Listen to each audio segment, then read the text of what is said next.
Welcome back, 6Storage customers.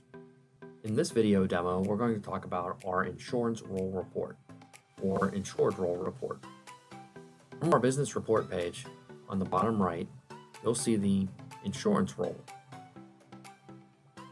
Once you select it, select your location and the date range that you would like to search.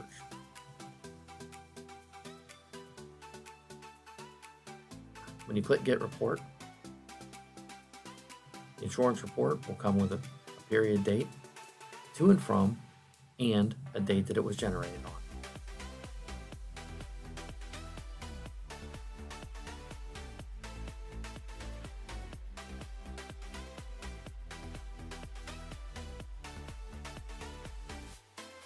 Under the report, you'll find the location name, building name,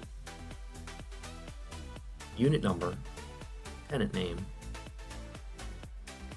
enrollment date, their premium, name of the insurer, the amount of coverage, amount billed, amount collected, tax if applicable, and how long they're paid up.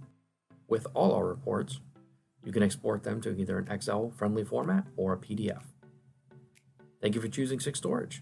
We look forward to helping you make your business more successful.